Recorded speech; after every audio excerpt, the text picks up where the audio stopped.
iryo joro rihinduka ijoro ry'imiborogo muri Egiputa, ariko mu miryango y'Abisirayeli, mu bana b'Imana, muri famiye z'abana b'Imana, bari bishimye banezerewe, uburinzi bw'Imana bubariho, ntibagira icyo baba rwose. Yatsinze urupfu, yatsinze Satani. Uwo munsi ngo Yesu yazukanye n'abera bari barabashwe na Satani. Isi yari yishimye yuko umwana w'Imana yapfuye, bamwitaga umujura, bamwita umugizi wa nabi, baramubamba, bamuhora ubusa. Mu isi rero abo ngabo bari banezerewe bishimye, bibwira yuko bageze ku ntego yabo, ntibamenya yuko ikuzimu hari intambara ikomeye. Yesu yararwanye, yamanukanye ubutware.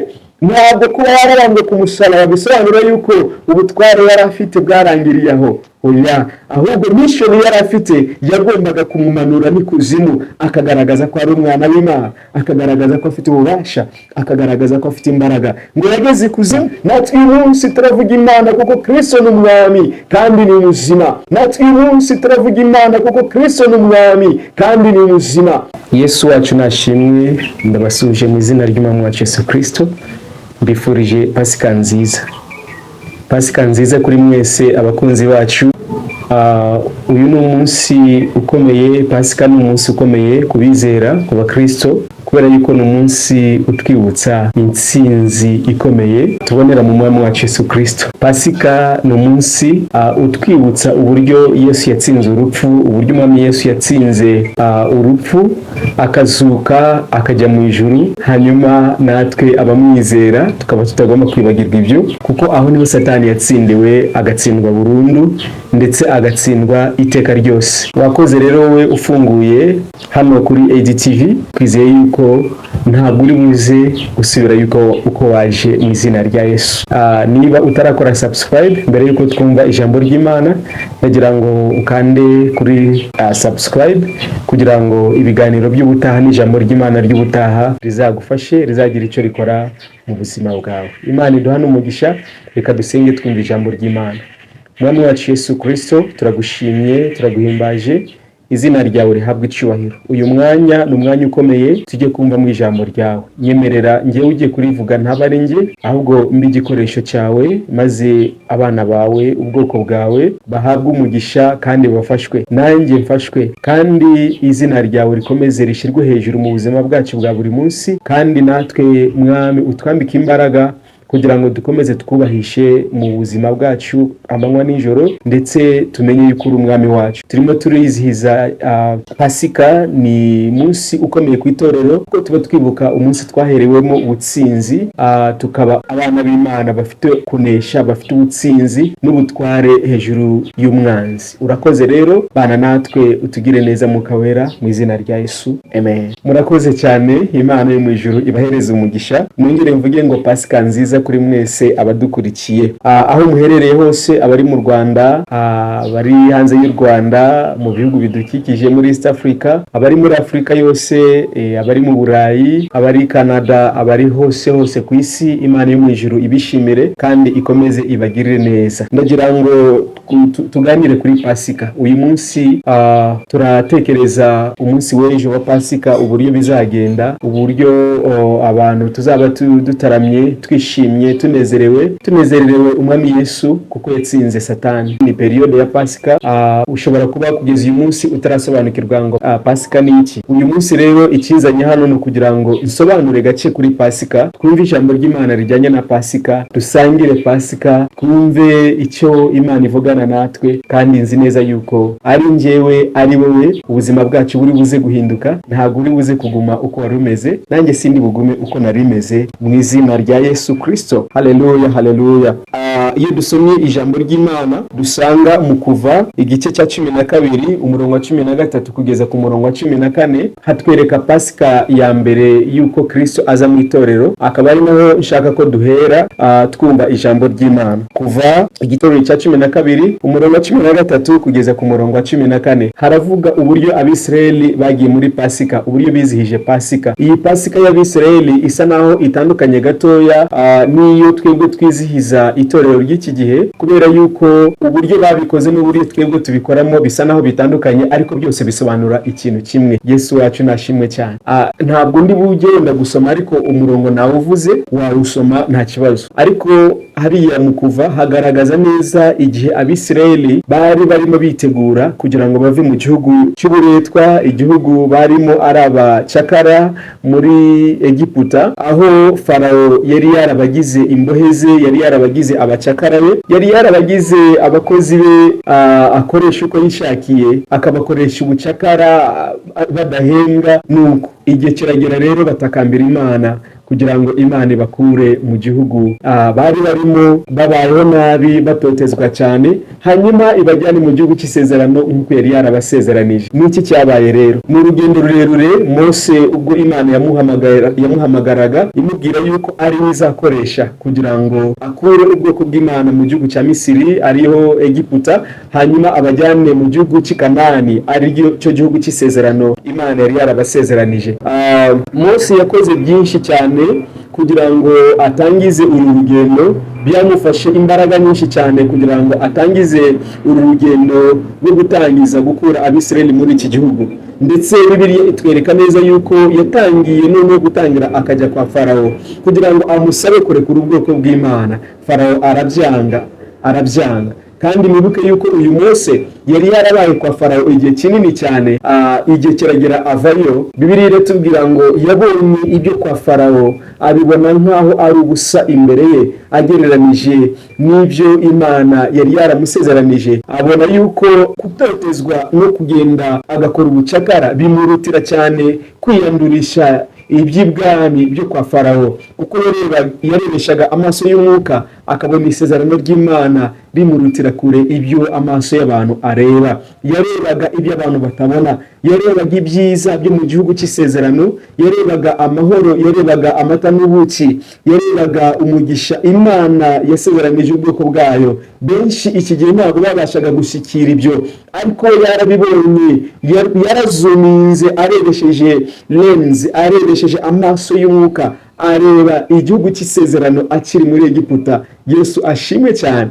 Arangije ajya kwa Farawo aramubwira ati hoya, ngewe ngomba kuva aha. Aragenda yifatanya na bene wabo uburetwa barabukora, atangira urugendo noneho rwo kubohoza ubwoko bw'Imana no kugira ngo bave mu gihugu cya Egiputa. Rero ibyo murabizi, gusa haje kugera igihe Mose atangira ku mugaragaro, hanyuma Imana imukoresha ibimenyetso bikomeye. Ibi bimenyetso bikomeye byatumye muri Egiputa imitima ihagarara, kugeza kwa Farawo imitima ihagaze cyane, babona yuko bikomeye cyane. Hanyuma Imana byaje kuba ngombwa ko ikora ibimenyetso 10 kugira ngo yemeze Farawo. Ariko kandi Bibiliya igatubwira neza yuko ngo Imana niyo yatumye Farawo atinda kwemera kurekura ubwoko bw'Imana, kugira ngo yamunangiye umutima, ngo kugira ngo yigaragaze ko ari Imana ishobora byose, kugira ngo yigaragaze ko ari Imana ihambaye, kugira ngo yigaragaze ko nta kinanira. Irangije ikora ibitangaza byo n'ibimenyetso byinshi mu gihugu cya Egiputa. Ariko icyanyuma, aricyo kimenyetso cya nyuma, ngo abana b'imfura bose mu gihugu cya Egiputa barapfuye. Nicyo kimenyetso cya nyuma. Abana b'imfura si abantu gusa, ahubwo no mu matungo, ngo uburiza bwose, abana b'imfura, ibintu byose birapfa, uburiza n'imfura byose birapfa, bose barapfa. Hanyuma uyu munsi niyo munsi umwana wa Farawo yapfuye. Ariko iryo joro Imana yahise isanga Abisirayeli, ariyo Pasika bizihizaga icyo gihe. Imana yasanze Abisirayeli, bwira Mose ngo ugende ubwira Abisirayeli, buri muryango, buri famiye ifate amaraso yashyire ku nkomanizo z'imiryango yabo, kuko ngo iri joro marayika kirimbuzi ari buze kugenda arimbura abana b'imfura muri buri muryango. Hanyuma Imana iramubwira ngo ariko urugo rwose marayika ari buze kubona aho ayo maraso ntabwo ari bwinjiremo. Umwami Yesu nashimwe cyane. Iyi rero niyo ari Pasika. None iryo joro Abisirayeli barabikoze ibyo, basiga amaraso ku nkomanizo z'imiryango y'amazu yabo. Iryo joro marayika kirimbuzi ngo agendaga aca kuri buri rugo, yica umwana w'imfura. Iryo joro rihinduka ijoro ry'imiborogo muri Egiputa. Ariko mu miryango y'Abisirayeli mu bana b'Imana, muri famiye z'abana b'Imana. Bari bishimye banezerewe, uburinzi bw'Imana bubariho, ntibagira icyo baba rwose, ahubwo bari bishimye. Aya maraso ngo yari ay'umwana w'intama barazi batangara kuyasiga ku nkomanizo z'imiryango yabo, ari byashanyaga Kristo. Amaraso arabakingira, arabarinda. Iyi niyo Pasika y'Abisirayeli mbere y'uko Kristo aza mu isi. None reka nihute cyane nite ninjira mu isezerano rishyashya. Bwana Yesu asifiwe sana. Haleluya. Yesu yageze igihe aza ku isi kugira ngo acungure ubwoko bw'Imana. Amaze kuza benshi ntago bamwemeye, ndetse abo yaje gucungura niko birivuga ngo baramwishe, bamwiciye urupfu rw'agashinyaguro, arapfa, baramushyingura. Bamaze kumushyingura, ku munsi wa gatatu arazuka. Uyu munsi turimo turizihiza umunsi yazukiyeho. Bene data, bamubambye ahari kwa gatanu, aratanga. Kwa gatandatu yirwa mu mva. Ku cyumweru arazuka, kuko bamushingiye kwa gatanu. Kwa gatandatu yirwa mu mva, ku cyumweru arazuka. Uyu munsi twizihiza icyo kintu cyabaye. Uyu munsi nibwo itorero ryahawe agaciro. Uyu munsi nibwo isi yasobanukiwe imbaraga itorero rifite. Nibwo abigishwa bahise bagenda bajya mu cyumba cyo hejuru, aho yari yarababwiye ngo azabasange bazamutegerereze. Baje guhabwa umwuka wera, itorero rihabwa ububasha, itorero rigira imbaraga. Kugeza uyu munsi natwe hano mu Rwanda, nawe uri muri icyo gihugu urimo, urahamya umwami Yesu ko ari umwami. Mu butsinzi n'imbaraga, yatsinze urupfu, yatsinze Satani, yamanutse ikuzimu ahangana na Satani, ngo agezeyo asanga abera bari baranyazwe na Satani yari yaraboheyeho, arangije ngo arababohora. Uwo munsi ngo Yesu yazukanye n'abera bari baraboshwe na Satani. Yesu yarazutse atsinda urupfu, ikuzimu birabacanga, birabashobora. Ngo yaragiye, agezeyo ikuzimu barahungabana, kuko yagezeyo ateza ikibazo, ateza intambara ikomeye cyane. Atangara kujya mu magereza afungiyemo abera b'Imana bari baraboshwe kera, abo Satani yari yaraboshe. Bapfuye ari abakiranutsi b'Imana, ari abana b'Imana. Yesu ageze ikuzimu mu isi yari yishimye yuko umwana w'Imana yapfuye. Bamwitaga umujura, bamwita umugizi wa nabi, baramubamba, bamuhora ubusa. Mu isi rero abo ngabo bari banezerewe, bishimye, bibwira yuko bageze ku ntego yabo. Ntibamenya yuko ikuzimu hari intambara ikomeye. Yesu yararwanye, yamanukanye ubutware. Ntabwo kuba yarabambwe ku musaraba bisobanura yuko ubutware yari afite bwarangiriye aho. Oya, ahubwo mission yari afite yagombaga kumumanura n'ikuzimu, akagaragaza ko ari umwana w'Imana, akagaragaza ko afite ububasha, akagaragaza ko afite imbaraga. Ngo yageze ikuzimu abohoza abera b'Imana, abana b'Imana bari baraboshwe, Satani yari yaraziritse. Ngo arabahambura, afata Satani akubita hirya, abadayimoni akubita hirya, azamukana n'abera. Haleluya. Ngo ku munsi wa gatatu yazukanye n'abera, yarazamutse. Itorero ryari riri mu marira, ariko Yesu atangara kumubonekera, batangara kumubona ari muzima, bashima Imana. Natwe uyu munsi turavuga Imana kuko Kristo ni umwami kandi ni muzima. Haleluya. Kristo ni muzima, ni muzima nshuti yanjye.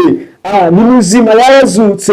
Iyi Pasika mureke dukomeze tubyibuke neza yuko umwami wacu ni muzima. Ntabwo yaheranywe n'urupfu, ntabwo yaheranywe n'agahinda, ntabwo yaheranywe na Satani. Ntabwo Satani n'isi byigeze bimugiraho ububasha. Nshuti yanjye reka nkubwire, ntabwo Satani agomba kukugiraho ububasha. Niba Yesu yaratsinze Satani, izo mbaraga zari muri Kristo ziri muri wowe uyu munsi wa none, kuko Yesu twakiriye, Kristo twakiriye mu buzima bwacu. Yaduhaye ububasha n'ubutware bwo gukandagira inzoka na sikorupiyo. Yaduhaye ububasha n'ubutware bwo kuba abatsinzi. Yaduhaye ubushobozi bwo kuba abana b'Imana. Dufite ubushobozi bwo kwanga ikibazo kikavaho. Dufite ubushobozi bwo kubohoza ibyacu byaboshye bikaboroka. Dufite ubushobozi bwo kwirukana indwara zigahunga. Dufite ubushobozi bwo kwanga ubuzima bubi, kuko muri Kristo dufite harimo ubushobozi. Kristo afite ubushobozi kandi yarabuduhaye. Haleluya, haleluya. Benshi bajya bizihiza Pasika bakibwira yuko ari umunsi wo kurya no kunezerwa. Nibyo ubifite wabirya ukanezerwa, ariko ni umunsi wo kwibuka cyane ububasha umwami Yesu afite. Ni umunsi wo gucelebratinga ubutsinzi Kristo afite, kuba yaratsinze urupfu niyo mpamvu uri muzima uyu munsi, kuba yaratsinze Satani niyo mpamvu ushima Imana uyu munsi, kuba yaratsinze Satani agatsinda urupfu niyo mpamvu uyu munsi ufite uruvugiro nk'umwana w'Imana. Turashima Imana ko yatugiriye icyizere, turashima Imana ko yaduhaye kuba abana b'Imana. Bibiliya iratubwira ngo muri Kristo twaraye abana b'Imana, ngo nta nubwo tukiri abanyamahanga, nta nubwo turi abagaragu, ahubwo ngo twagizwe abatambyi, twagizwe abatambyi b'ubwami. Bwana sifiwe. Ubwami bw'Imana, aho ngaho dufitemo ububasha, nubwo turi mu isi ariko dufite ububasha mu bwami bw'Imana, kandi ubwami bw'Imana nibwo butegeka byose. Nshuti yanjye wizera Imana, wowe wizera Kristo wakiriye nk'umwami n'umukiza w'ubugingo bwawe, ndashaka kukubwira ngo iyi Pasika wongere uzirikane, wongere wibuke yuko umwami Yesu ari mu ruhande rwawe kandi agukunda cyane. Haleluya, haleluya. Ku munsi wa Pasika rero Yesu ngo agiye mbere yuko apfa yakoze ikintu gikomeye cyo gusezera ku bigishwa. Muri Luka igice cya 22 umurongo wa 7 kugeza ku murongo wa 20 hagaragaza uburyo Yesu yegeje ibirenge by'intumwa ze, abategeka kujya buzanya ibirenge igihe cyose bakoze uwo muhango wo gusangira. Haleluya, haleluya. Muri Yohana igice cya 13 umurongo wa 14 bokereje imitsima cyangwa se imigati idasembuwe banywa na divayi cyangwa se umutobe, divayi y'umutobe. Ubwo niyo bavuze vino idasembuwe, ubwo ni umutobe, ntabwo ari inzoga, kuko abantu benshi bajya bakunda kuvuga ngo divayi yose ngo Yesu yatangaga inzoga. Ni divayi idasembuwe niko ijambo ry'Imana rivuga, ubwo ni umutobe. Arangije asangira n'abigishwa, basangira Pasika, arabasezera, kandi Bibiliya itwereka yuko atigeze asezerera Yuda wari waramugambaniye, ahubwo bose yasangiye nabo, asangira nabo icyo kunywa, asangira nabo umugati. Arababwira ngo igihe cyose mujye mwibuka, mujye mukora ibi kugira ngo munyibuke. Nimurya uyu mubiri, nimurya umugati muzaba muri umubiri wanjye, kandi nimunywa kuri iyi divayi muzaba munyoye amaraso yanjye. Ngo mujye muhora mubigenza gutya uko munyibutse nuko muteranye, kugira ngo mumeze nkorere mu buzima bwanyu. Nshuti yanjye, Yesu na n'ubu ni muzima, ntabwo yapfuye. Kristo ni muzima, ntaho yagiye, ari muri wowe, ari muri njyewe, ni muzima. Ahura na benshi, ajya yiyereka benshi, ajya yiyereka abarwayi, ajya yiyereka abashonje, ajya yiyereka abafite ibibazo, ajya yiyereka abantu bari mu ngorane, ajya yiyereka abasenzi, ajya yiyereka inshuti ziwe, ajya biyereka. Nawe akwiyereke kuri iyi Pasika. Iyi Pasika Imana ikwiyereke, Kristo akwiyereke bundi bushya, Kristo agusure, Kristo avugane n'ubuzima bwawe, Kristo avugane n'ibibazo byawe, Kristo yinjire mu buzima bwawe, yinjire mu rugo rwawe, yinjire mu kazi kawe, yinjire iwawe, yinjire iwawe. Iyo yageze iwawe ubuzima burahinduka, iyo yageze iwawe amateka arahinduka, iyo yageze iwawe ibitari by'ubumana byose birahunga, Imana igategeka, kandi umwanya wa mbere ukaba uw'Imana, ndetse icyubahiro cy'Imana kikagaragara mu rugo rwawe. Imana iguhereze umugisha. Iyi Pasika ikubere Pasika nziza. Dusubiye inyuma gatoya hariye mu Kuva, ubundi Pasika ni ijambo mu Cyongereza baryita ngo Passover. Passover bivuga kwambuka.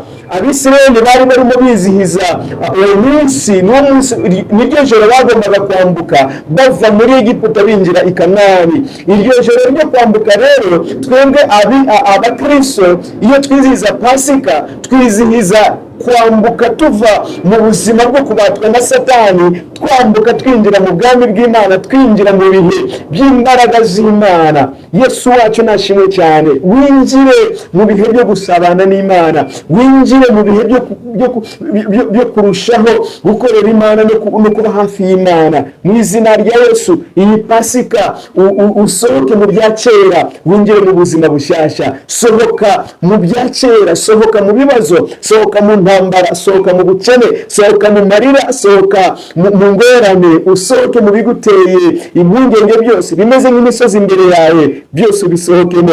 Passover, kwambuka, kunyuraho, gucaho. haleluya. Marayika w'Imana ngo yacagaho akajya mu mazu y'abanyegiputa akicamo imfura, yagera ku rugo rw'Abisirayeli akarucaho, agapasa ingoba akarucaho, akinjira mu rundi rugo, yasanga harimo atari urugo rw'Abisirayeli, agasanga nta kimenyetso cy'amaraso kiriho, akinjiramo akica, yarangiza akinjira ku rundi rugo, yabona amaraso agapasa ingoba akambuka agacaho, akigendera akajya ahandi, gutyo gutyo. Abafite ikimenyetso cy'amaraso ntabwo bajya bicwa n'inkota y'Imana, ahubwo abo bafite ubugingo buhoraho.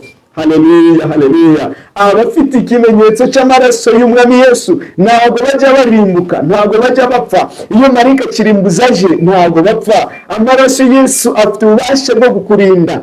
Amaraso ya Yesu afite ububasha bwo kurinda ubuzima bwawe, bwo kukurinda ibyago, bwo kukurinda indwara. Ayo maraso afite ububasha bwo kukurinda ibigeragezo. Mu izina rya Yesu ndagusengeye, amaraso ya Yesu akwambare, amaraso ya Yesu yambare ubuzima bwawe. Ikishaka kukurimbura n'ikikugeraho kijye gicaho, igishaka kuguhitana n'ikikugeraho kijye gisanga urinzwe mu maraso ya Yesu giceho. Iyi Pasika ikubere Pasika idasanzwe, ikubere Pasika y'amateka, ibyari ingorane ku buzima bwawe byibuke ko ufite amaraso ya Yesu, bibona amaraso ya Yesu ku gahanga kawe, maze bikurekure, bibunge, ube muzima, urugo rwawe rubohoke mu maboko ya Satani, akazi kawe kabohoke mu maboko ya Satani. Mu izina rya Yesu usubizwe ibyawe kandi umugisha wawe ukugarukire. Urakoze cyane, Imana ibereze umugisha wowe wadukurikiye. Pasika umuntu yayigisha akayivugaho byinshi, ariko nakwibutsaga yuko Pasika isobanura gucaho no kunyuraho. Shaka no kubwira ngo Abisirayeli bizije Pasika barokorwa ubutari, barokorwa ubunyage, barokorwa kuba abacakara muri Egiputa binjira mu gihugu cy'amasezerano. Nawe iyi Pasika ikubere Pasika y'amateka, winjire mu masezerano yawe, amaraso Yesu akugaragareho. Ikindi kizongera kukubona, Satani ntazongera kukubona, umugisha wawe ukubeho iteka n'iteka mu izina rya Yesu. Amen. Reka dusenge. Mana ndagushimye kubw'ijambo ryawe, buri wese waryumvishe ahabwe umugisha kandi ukomeze kutugira neza twese hamwe, mu izina rya Yesu dusenze twizeye. Amen. Urakoze wowe dukurikiye, kanda subscribe niba utarayikora, kugira ngo ibiganiro byacu n'ijambo ry'Imana tuzaga duhora dutambutsa kuri iyi channel rijye rikugeraho mu bambere. Imana ikugire neza. Shalom, shalom.